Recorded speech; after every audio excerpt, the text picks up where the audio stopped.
I knew it was time for me to see a therapist when I have never had an issue with paying my bills. Even if I was dead broke, I still figured out a way to pay my bills. But life was good, had money wasn't an issue.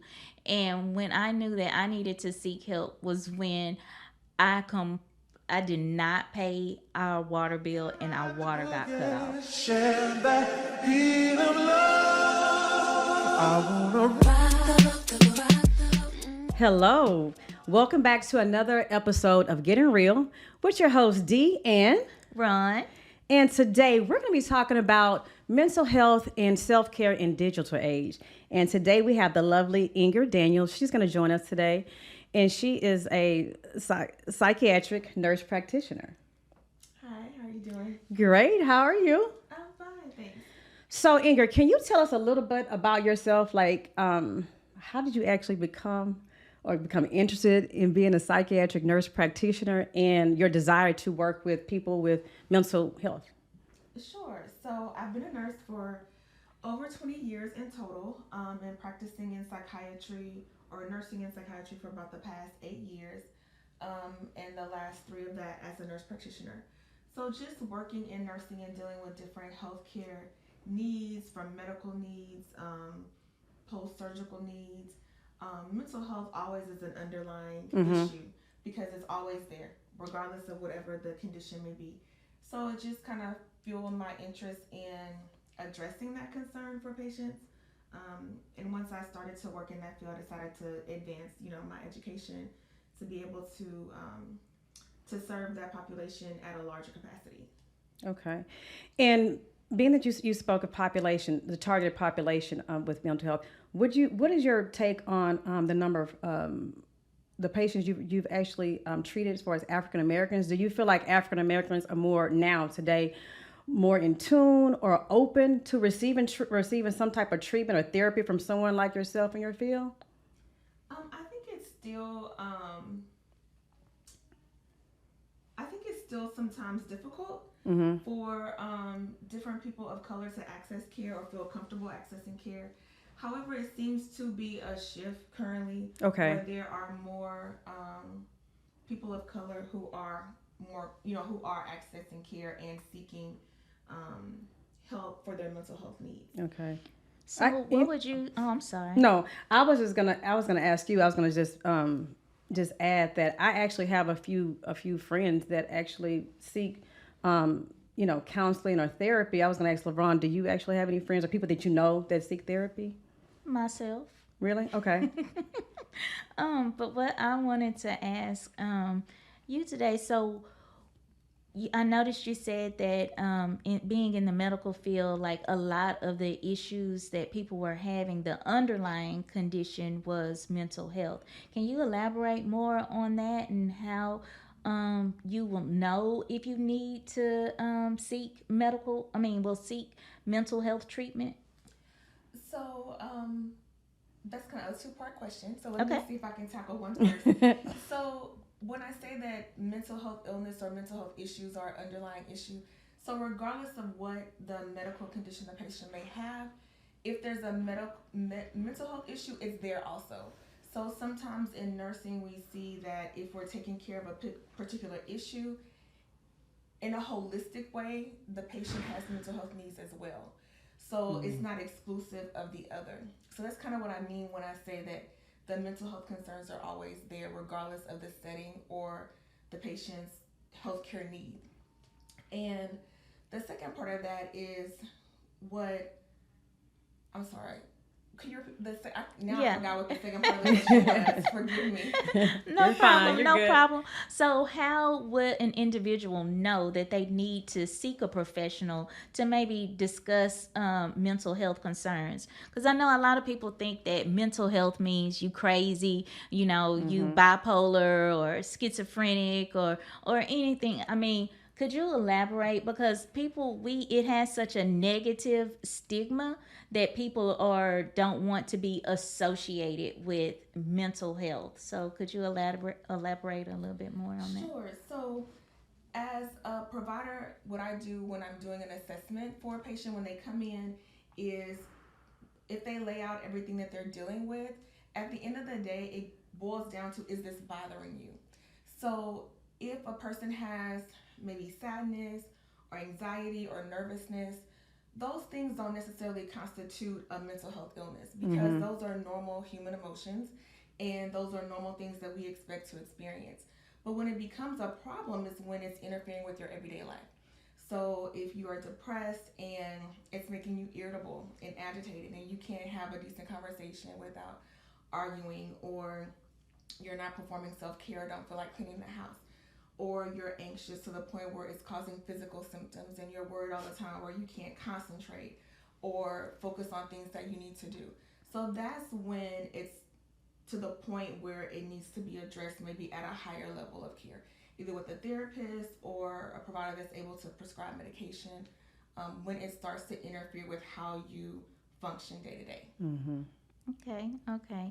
And me myself being having to see a therapist, I definitely understand that because um I knew it was time for me to see a therapist when me, I have never had an issue with paying my bills. Even if I was dead broke, I still figured out a way to pay my bills. But life was good, had money wasn't an issue. And when I knew that I needed to seek help was when I come I did not pay our water bill and our water got cut off. And that was just like, okay, you need to step back and figure out what exactly is going on. And for me, what had happened is that my uncle, he had passed away, and my uncle was more like my brother than my uncle. And so just a little backstory on me. Basically, like all my close family members are deceased except for uh, the only family I really have is like my kids now. And so when my uncle passed away, it was just like, oh my gosh, Was that what very do you? traumatic for Yeah, you? every nobody you don't have anybody other than like um you know great aunts and cousins. And even then, right before my uncle passed, one of my cousins, who was more like a sister, well, really, she was my sister slash best friend that I talked to every single day, she had passed away too. So it Hmm. was like death after death. And then it was during COVID time, and like I said, when our water got cut off, and I came home one day and I was like, what's going on? And I was just like, oh my gosh. And that's when I was like, okay. And I went and I checked myself into a hotel, and I stayed there. And of course, I called and paid the water bill the next day, but they weren't able to turn it back on. But that was then, it was like, okay, you got to wake up, because I was functioning, but I wasn't living anymore. I was just like, I was, doing the basics that I needed to get by, but I just was no longer, I was like, it's like on autopilot. Mm-hmm. Wow. That's common. So yeah. So I was diagnosed with severe depression and high anxiety, because I also wasn't able to go to sleep at night. Or if I did fall asleep, I could have a trip planned 6 months out, and I would wake up in the middle of the night and have to go find my birth certificate or my driver's license, or when is the expiration date on your passport? Oh, 2027. Okay, you're safe. It was stuff like that. And I wouldn't even be able to go back to sleep. It was just, and I would just replay all these, okay, you need to do this, you need to do that. It was like my mind was just like on I just kind of on constantly just 1,000 going. Yeah. at night. Yeah. So Sometimes that happens where, a lot of times some people or individuals will underestimate or undervalue their experience. So they may have a lot of symptoms and issues going on, mhm. but because they're this and not that. So I'm thinking a lot, but I'm getting up and I'm going to work. Mhm. Or I'm taking care of the kids and I'm doing all of these other tasks that I need to do. So because I'm doing that, then I'm not depressed or Mhm. I'm not having anxiety, or I'm not having an issue because I'm functioning. So sometimes that does happen where you get in the habit of functioning and not really recognizing or attributing the experience that you're actually having and actually living. Can you, and with that being said, can, because like you said, you're just living day to day and just, so you're not just functioning and being that individual. What are some signs to kind of like identifying signs of stress that you're stressing out before you get to a point of a breakdown that you can share with us? So definitely some of the things that you mentioned, like Mm-hmm. not being able to sleep, is a big one. Okay. Changes in your sleep habit, whether you're either sleeping too much, more than you used to sleep, or Okay. not sleeping enough. Changes in your appetite, loss of appetite can happen, and also increased appetite can happen sometimes with either anxiety or depression. Some people eat when they're nervous, um, or either they lose their appetite and they're not eating. So those are some really hallmark things. Whether you're irritable, like I mentioned Mm-hmm. earlier, that can definitely occur. Restlessness, feeling on edge. With anxiety in particular, there's the physical symptoms of Mm-hmm. nausea. You have this feeling in the pit of your stomach, restlessness, your heart is Heart racing. racing. Yeah. And then as far as depression as well, with not being interested in doing things, like if you have Mm-hmm. a hobby Mm-hmm. and you don't want to do that anymore, or it doesn't give you the same enjoyment, no motivation to get up and do things that you either want to do or need to do. And with depression in particular, when I say people undervalue it, so clinically, you're diagnosed as having depression if you've had these symptoms consecutively for 2 weeks. So some Two people are weeks. suffering for years. Wow. Yes. Okay. So 2 weeks would constitute a diagnosis of major depressive disorder. That's interesting. The time frame, because I would think, as you stated, like more than 2 weeks. Right. Sometime maybe 2 months or so are ongoing, but 2 weeks. two Okay. weeks. So that is kind of, when we ask all these questions Mm-hmm. and we do our assessment, it's based on a 2 week period. Have you been feeling like this for 2 weeks? And if so, then again, that would indicate a diagnosis of depression. But like I said, some people undervalue having these symptoms and these issues for months and years.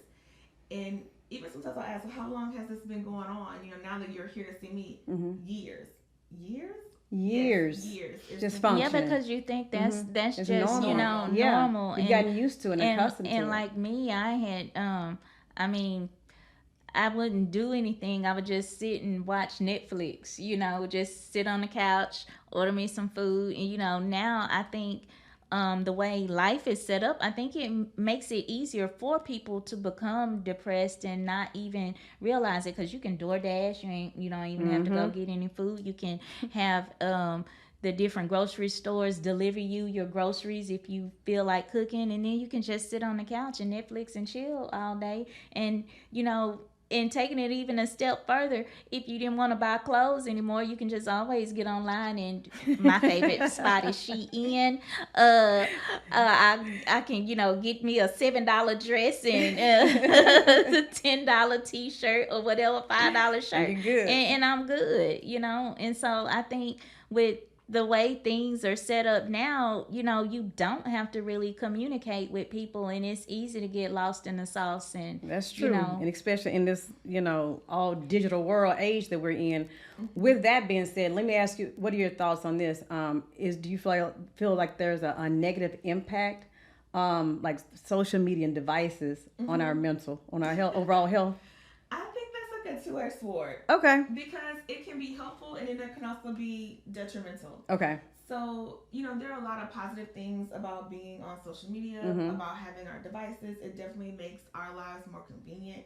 It makes things more accessible to us. Yes. Even family members, friends, Yes. Yes. we're able to stay And connected to connect. people. Yeah. And there's also lots of good information out there that we're able to learn from and help us in our journey and Mm-hmm. trying to navigate things. But on the flip side of that, you can overindulge. And everything in excess is not good. Or anything, rather, Anything. in Yeah. excess is not good. And so it's convenient. Like you said, it's right there. Yeah. You don't have to get up. You don't have to go anywhere. You don't have to interact. So it can sometimes become a crutch. And as well as there is good information, there's misinformation. Mm-hmm. And so at one time, and I don't know if it's still current because I'm not a big TikTok person, Mm-hmm. but it was like a whole big old deal about ADHD on TikTok. I don't know how many people I saw with ADHD who, have now self diagnosed themselves with ADHD and maybe some other things. So, it's a two-edged Yeah. sword. It can be helpful and then it can also be detrimental. You just have to take it with a grain of salt Yeah. and really kind of judge for yourself how is it affecting you personally. Okay. So when But you say, no, no. no, I was gonna say when you say too much time, too much of anything can be detrimental to you. So what would you suggest would be just for the average person? What's a good amount of time, or a time limit on what you should be on your phones?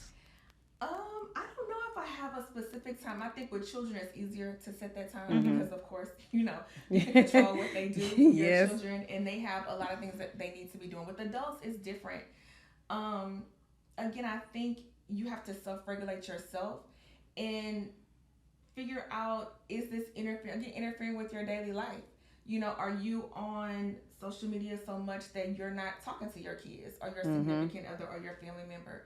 Are you not doing your work that you're supposed to be doing? Are you not sleeping because you're on social media?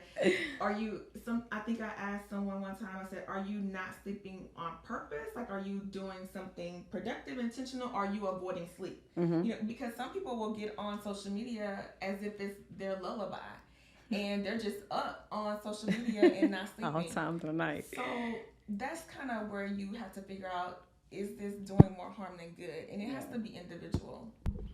Okay. What would you say? The age. What is the age you would say right now that you pretty much have seen patients that you've treated?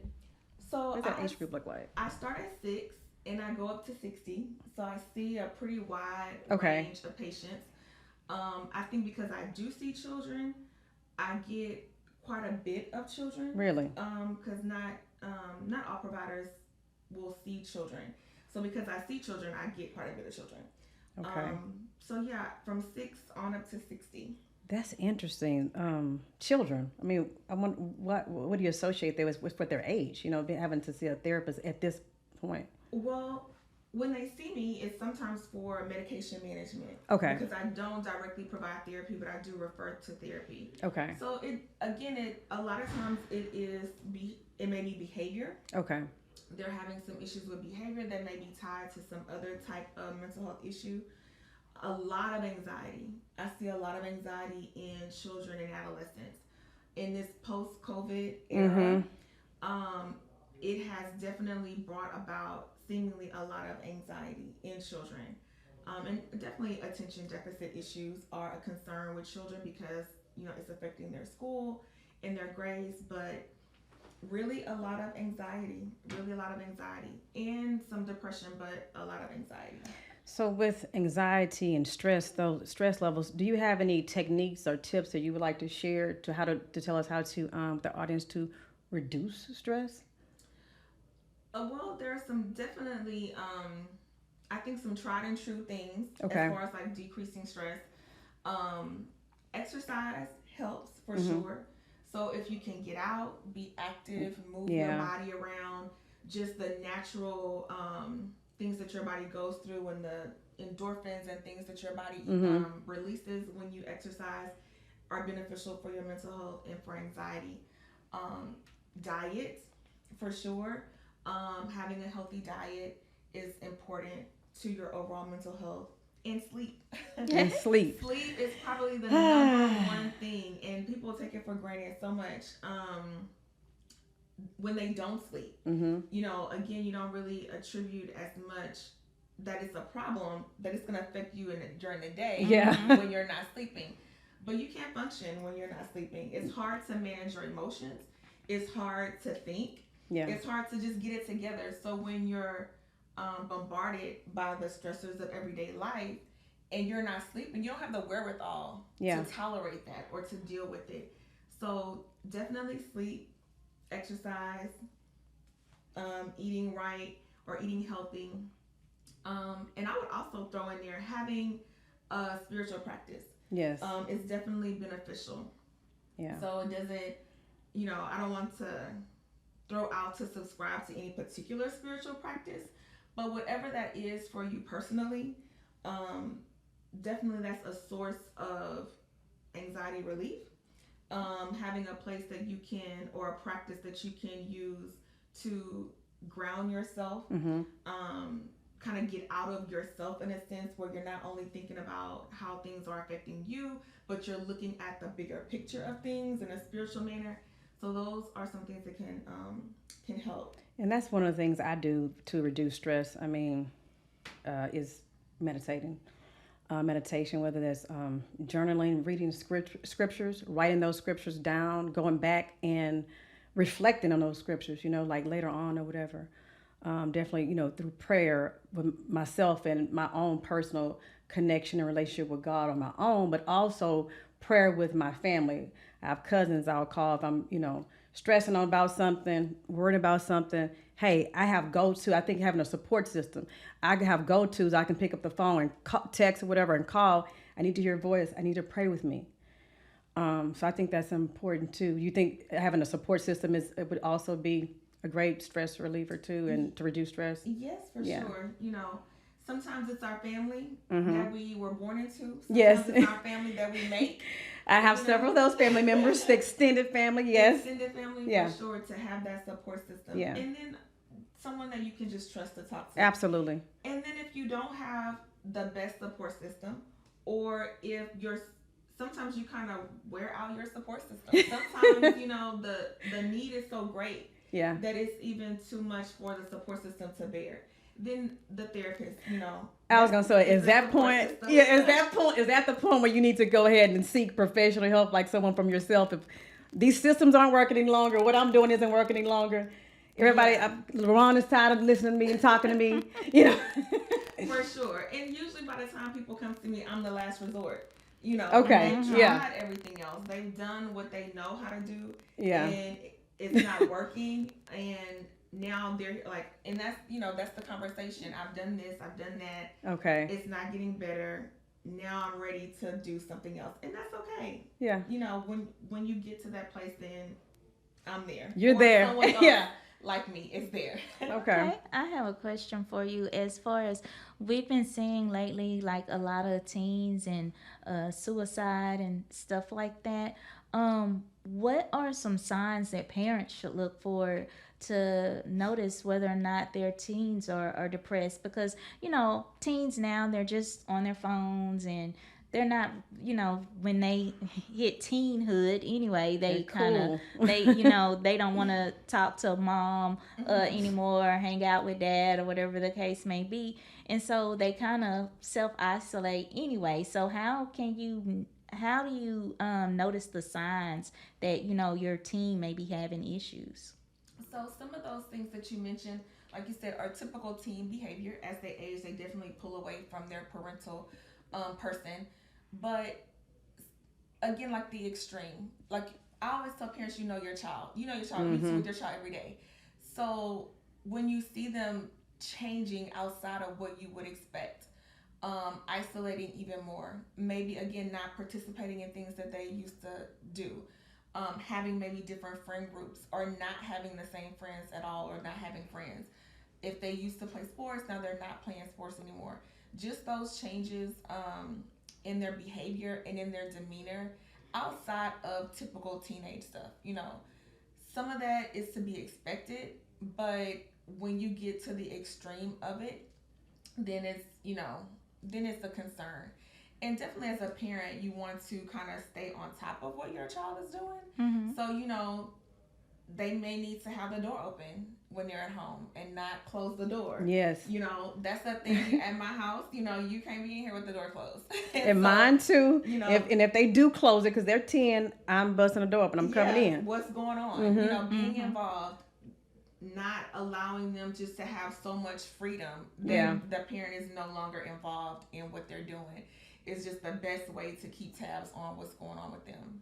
Okay. Yeah. And as far as kids and social media, what's a good age for you to I know you should always monitor what your child has going on as far as social media. But you see more and more now, like 4 or 5 year olds, they have just the iPad and they're just doing whatever all day. Like, how can parents stay on top of that and not, I think a lot of times we just use the electronics as a As a babysitter. babysitter, yeah, to occupy them. True. I mean, if children are on social media, it definitely needs to be some filtering. Whether they're the apps that they have to control what they're watching on their phone or their devices need to be in Mm-hmm. place to filter. And I think more important than anything is to have that foundation set before they get on it. Yeah. So if teaching the children what's appropriate and what's not appropriate, letting them, making sure that they have an appropriate self-esteem, making sure that they have the tools that they need at that age that they are to deal with what they're dealing with in a sense, like what they're encountering. I don't know if I'm answering your question or Oh not, yeah, yeah. but that's kind of where, because you can't control what's on that screen. Right. Right. You can't control what's on that tablet, Mhm. not at all.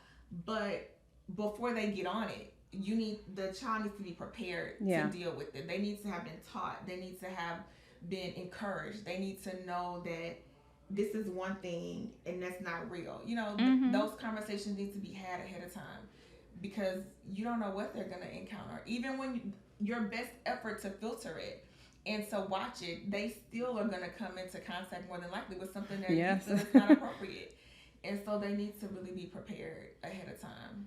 So, as for adults, what can we do to make sure that we maintain our work life and The just balance. not, Yeah. just to balance everything out Mm-hmm. to reduce stressors in our life? What can we do if we feel ourselves getting overwhelmed? What can we do to kind of get back on track?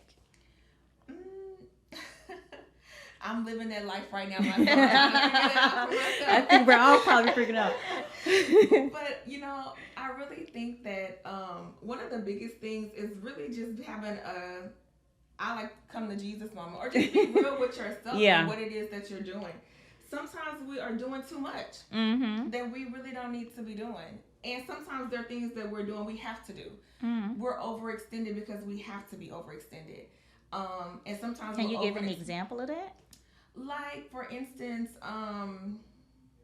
maybe a let's just say maybe a single parent Mm-hmm. that is working because they of course they have to work. They have children that have activities that they're involved Mm-hmm. in. You want to have your children extracurricular activities. They also may be going to school because maybe they're working in a job that is not what they want to do or does not provide for them the means that they want to have. So those are things that can be all going on at the same time and are important all in the same aspect. And so it's like it has to be done, but it's still an overextension, Yeah.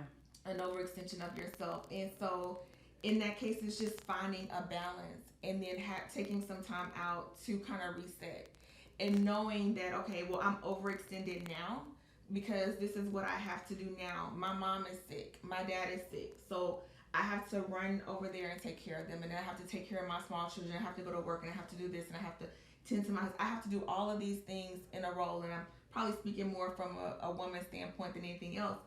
But know that or put a plan in place. Okay, this is what I have to do now, but I need to put something in place to get out of this situation, Yeah. and then work towards that because you can't sustain that long Mm-hmm. term. Yeah.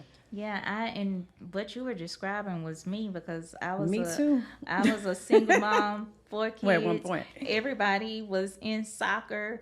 I also had a second job and I was in school. So it was like my whole day was like, and even at night it was like, okay, I gotta get her here, him there, I gotta do this, I gotta be at work. And then Yeah. and it was just like I felt like Uber or Lyft because Mm-hmm. sometimes I picking up one, dropping off, on the way we picking up pizza, on the way Mm-hmm. there, da, da, da, da, da, da. It was like all mapped out. And then it was like if anything fell out of whack, it was just like you know. Yeah, it's hard. And even in that situation, sometimes you have to figure out, or we have to figure out what do I not have to do? Yeah. Mm-hmm. Or communicate with your support system.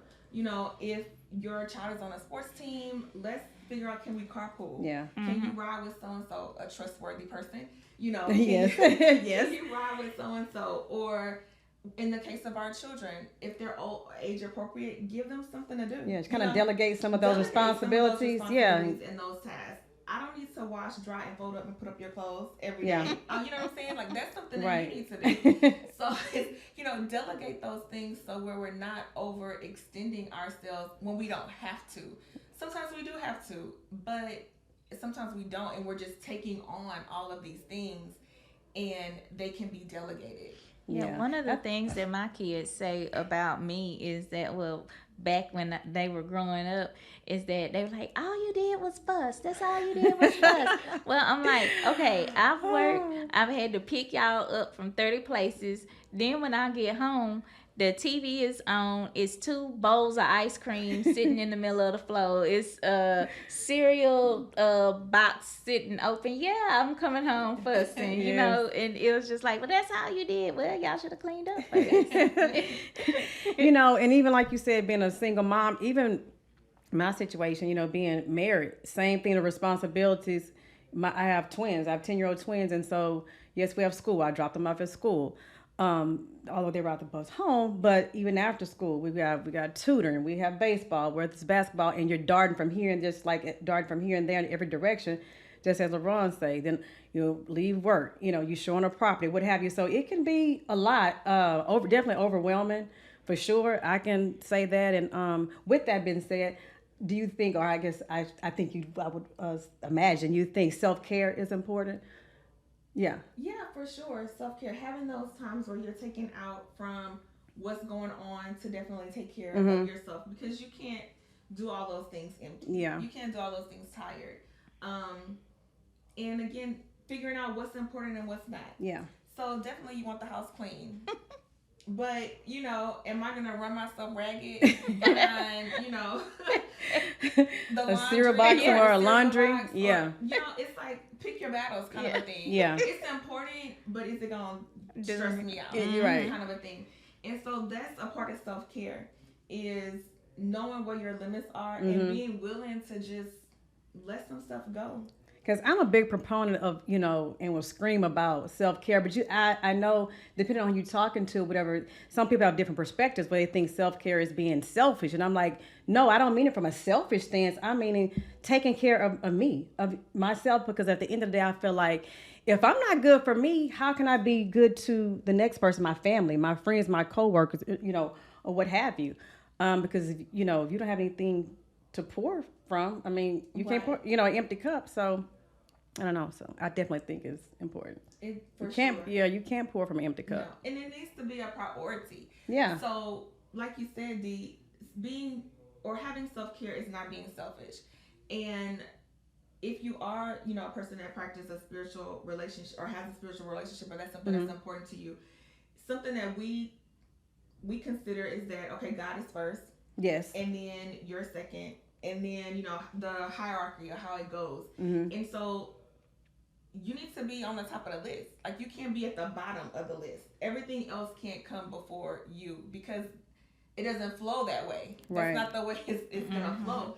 And so even if it's every day, just having the first part of your day be something that is for you outside of anything else that you have to do is a form of self-care. And it doesn't have to be some exaggerated or elaborate thing where you're going to the spa, and having, the facial, the massage, and then the whole day. It doesn't have to be all of that. And I think sometimes, like you said, that we think of self-care can be selfish, and we also think of it as something that's material, that it has to be a thing. Yeah, something or tangible. A place, or something that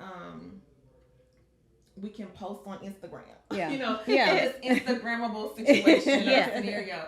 But it doesn't have to be that. Yeah. It just needs to be where you're the priority. That's self-care. Putting yourself as a priority and not being guilty or feeling guilty about that. Yeah. Because I think that definitely can happen, especially being a mom. We tend to put ourselves and our wants and needs to the side and kind of, to the back burner. I'll just say that. So I think it's important. Yeah, yeah. I definitely had a moment myself, and I used that laundry situation as an example because I was thinking one day, I was like, wait a minute, I'm like running myself ragged. This little boy, I'm washing his clothes, I'm folding them up, like, what is going on? Like, this is a And mess. how old is he? He's 11 now, but this Okay, happened like a okay, year ago. okay. And I was like, wait a minute, he Like you can upstairs help. playing, Yeah. he playing video games, and I'm down here like trying to Doing figure everything. out life. It's Yeah. like, no, there's something wrong with this picture. And so, we had to change the And it dynamic. happens. Yeah. Yeah, we had to change the dynamic and be like, okay, no, you need to do this. This is for you to do. I'm not wearing these clothes. You need to do. You're old Mhm. enough to do that. So that's kind of what that was my own kind of Yeah. aha moment. Like, okay, I'm doing too much. But those are important things to kind of recognize, just so that we don't get caught in that situation Yeah. of constantly overextending ourselves to the point where we can barely function. Okay, okay. So to wrap things up, what would you think is what advice or tips would you like to share that we may not have covered today? What do you think is most important when it comes to mental health? I think that the most important thing with mental health is, one, to recognize it, of course, Mhm. and to realize that it's important, um, and that it's okay to not be okay. And I know Yeah. that's kind of like I can't think of the word for it now. It escapes me, but um, a saying that people will say, it's okay Yeah. not to be okay, but it really and truly is okay to not be okay. And people will have physical illnesses Mhm. and definitely seek treatment for those things because it's not as taboo. There's no stigma about it. But the same needs to be for mental health care. Yeah. When there's something going on and there's a problem, then definitely get it addressed. And the sooner the better. The sooner the better. Before it gets to the point, I don't want to say the point of no return, but the longer you wait, the more difficult it is to Right. manage. The bigger of a problem or the situation you have. Okay. Great, great, Well, great. thank you. Thank you guys. Thank you. And if you don't mind, can you share your information on how they can get in touch with you if they need to seek counseling, not even just for themselves, but maybe their children or family, friends? Yeah, sure. So I do have my own practice. It's moving forward psychiatry, where I do assessment evaluation and prescribe treatment or medication to manage mental health. And so that's kind of where I am at moving forward psychiatry. All Awesome. right. Thank you. Thank you. Well, thank you guys for tuning in today for this episode of Getting Real with your host, Ron. And D. So please like, subscribe, and tune in for next week's episode. Thank you guys.